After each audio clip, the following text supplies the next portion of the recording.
મહીસાગર જિલ્લામાં લૂંટેરી દુલ્હનનો કિસ્સો આવ્યો સામે. ખોટી લગ્ન વિધિ કરી અને છેતરપિંડી કરનાર 3 આરોપી ઝડપાયા. લૂંટેરી દુલ્હનને સાથ આપનાર 3 આરોપી ઝડપાયા.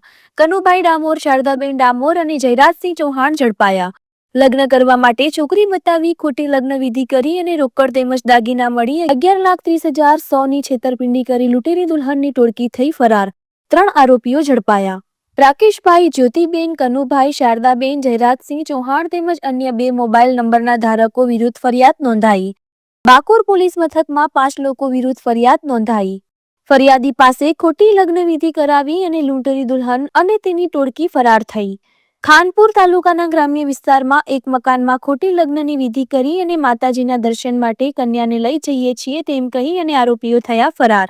બાકોર પોલીસ દ્વારા 3 આરોપીઓને ઝડપી પાડવામાં આવ્યા. લૂંટેરી દુલ્હન અને અન્ય આરોપીઓ ફરાર. બાકોર પોલીસ દ્વારા આ કેસને લઈ અને ઝીણવટભરી કરવામાં આવી રહી છે તપાસ. અગાઉ આ રીતે કોઈ છેતરપિંડી આ લોકો દ્વારા કરવામાં આવી છે કે કેમ તે દિશામાં પોલીસ કરી રહી છે તપાસ. રિંકેશભાઈ પટેલ કે જેઓ ગાંધીનગરના વતની છે, જે લગ્ન માટે છોકરી શોધતા હોય તેમના પિતા મારફતે ધનસુરાના એક ઈસમ જયરાજસિંહ ચૌહાણ જોડે એમનો સંપર્ક થયો હતો. આ જયરાજસિંહે ખાનપુર તાલુકામાં પોતાના સંપર્ક હોય ત્યાંથી છોકરી શોધી આપવાની વાત કરી હતી.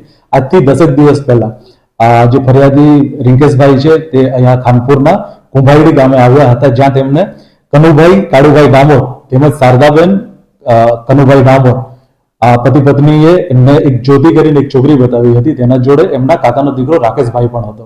લગ્ન માટે ફાઇનલ થતા આજથી 2 દિવસ પહેલા આ રિંકેશભાઈ છે એ પોતે પોતાના ફેમિલી જોડે કુંભાઈડી ગામે આવ્યા હતા, જ્યાં આ ઈસમોએ એમને ખોટી લગ્ન વિધિ કરીને 6 લાખના ઘરેણા તેમજ 5 લાખ જેટલી રોકડ રકમ ઓનલાઈન ટ્રાન્સફર કરાવીને રાત્રિના સમયે મંદિરમાં દર્શન કરવા જવાના બહાને આ લોકો ત્યાંથી ભાગી ગયા હતા. ફરિયાદીએ આ ઘટનાની તાત્કાલિક બાકોર પોલીસ સ્ટેશનમાં જાણ કરતા બાકોર પોલીસ સ્ટેશને આ ઈસમો વિરુદ્ધ ફરિયાદ દાખલ કરી છે અને 3 આરોપીઓની તાત્કાલિક ધરપકડ કરી લેવામાં આવી છે.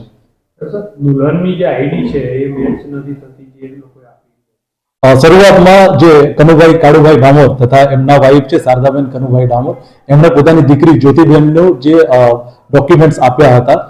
ફાઇનલી જ્યારે પોલીસે તપાસ કરી અને ફરિયાદીને આ જે એમની દીકરી હતી એમને બતાડતા એમણે ના પાડી કે આ એ દુલ્હન નહીં કે જેના જોડે મારા મેરેજ કરાવ્યા હતા. તો પોલીસ એ દિશામાં પણ તપાસ કરી રહી છે કે એક્ઝેક્ટલી કઈ છોકરી જોડે આમના ફરિયાદીના મેરેજ કરાવ્યા હતા. પોલીસ સાથોસાથ એ પણ દિશામાં કરી રહી છે કે આરોપીઓ આના પહેલા આવા કોઈ ઘટનામાં સામેલ હતા કે નહીં અને આવા તો કેટલા લોકો જોડે એમણે ફ્રોડ કર્યું છે એ દિશામાં પણ પોલીસ તપાસ કરી રહી છે. સાથે સાથે જિલ્લા પોલીસ તરફથી હું લોકોને એ પણ અપીલ કરીશ કે જો આપના જોડે આવી કોઈ ઘટના બની હોય તો તાત્કાલિક આપ પોલીસનો સંપર્ક કરો, જેથી અમે એવા ઈસમો વિરુદ્ધ કાર્યવાહી કરી શકીએ. કેટલા આરોપી હતા, કેટલા પકડાયા છે, કોણ પકડાયા? ટોટલ 7 આરોપીઓ વિરુદ્ધ ફરિયાદ દાખલ થઈ છે. તેમાંથી 3 આરોપીઓની તાત્કાલિક ધરપકડ કરી લેવામાં આવી છે. 2 આરોપીઓ કે જેઓ કે મેન જ્યોતિબેન કે જે દુલ્હન છે અને એમના કાકાનો દીકરો રાકેશભાઈ જે ઘટના સ્થળથી ફરાર છે.